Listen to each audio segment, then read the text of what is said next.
Hey everyone, I am back for another Woodlands wedding, and today I'm going to show you how I made this brushed acrylic signage set. This full set includes a welcome sign, 2 large seating charts, table numbers, gifts and cards, and even dessert signage, all matching with a forest green background and white vinyl lettering.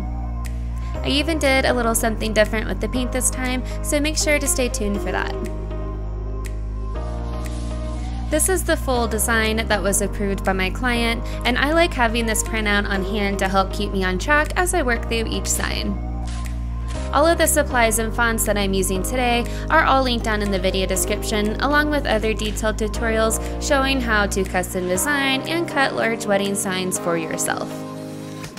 Whenever I am working with large sets like this, I like to work in sections, prepping all of my decals, getting everything totally ready before I start adding anything to my acrylics. This is because once you peel back the protective layer on your acrylic, they will start attracting dust particles in the air, so prepping everything as much as possible beforehand definitely helps keep the acrylics clean.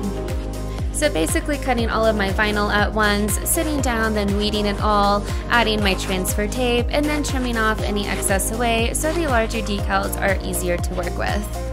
I know it seems like I am busting this out super fast on the video, but this does take quite a lot of time, especially with larger sets like this. Sometimes breaking this up into several different days is even helpful. For instance, day 1, finalizing designs and cutting everything, day 2, weeding, day 3, applying and painting. Now that all my decals are ready, I remove the protective material from my acrylics and apply my decals using the hinging method. The smaller signs are pretty easy to eyeball and not a huge deal if you need to redo one, but I always use a mat to help align and center decals on my larger signs because I know how frustrating it can be to put in so much time, effort, and materials into these projects and then only to misalign something on your sign and have to start all over. It is the worst and so frustrating, so just take it from me, buy yourself one of these large sewing mats. It is such a lifesaver. So I get a ton of questions about where I get my acrylics, the sizing, and the thickness I like using, so I'm just going to take a moment to talk about that. If you are looking for a place to buy acrylics, Google plastic fabrication company near me, and hopefully some options will pop up around you. I know in Denver alone, we have a handful, I want to say like 8 to 10 different companies to choose from. So I'm imagining most towns will have something like this. And these types of companies are usually located in more industrial areas of town, so look around there.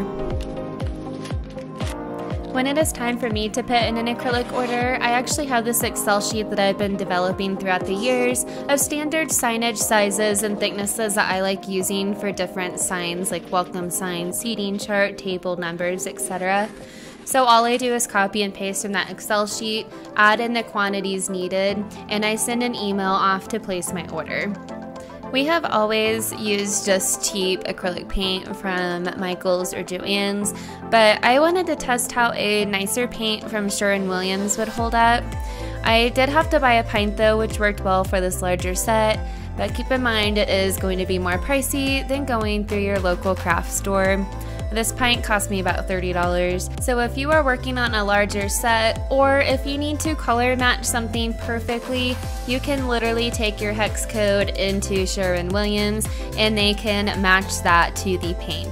One thing to keep in mind with this paint is that it is not recommended to wash down the drain. So I am using a chip brush that I can easily throw away after. And also this chip brush is great to use for brushed acrylic signs anyways, since it gives a really rough brushed paint look, especially towards the edges. I personally like leaving some space towards the edge just so you can really tell that it is a brushed acrylic sign. Sometimes you can get carried away with these acrylic signs and then it turns into just like a solid color, which is totally fine, but just keep that in mind if you are going for that brushed acrylic look, to cut it off an inch or 2 from the edge, but also covering all of your vinyl that is on the front.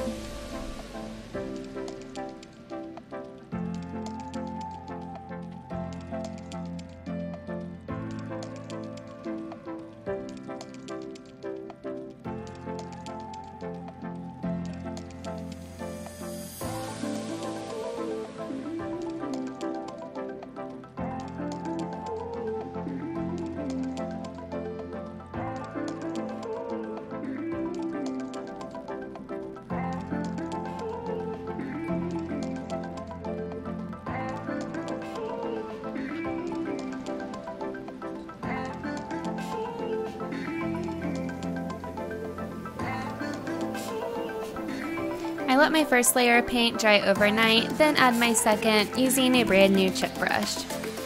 I let this layer completely dry overnight as well before wrapping for delivery.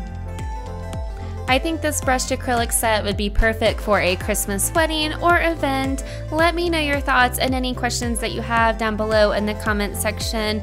Of course, make sure to hit that subscribe button so I can see you again soon.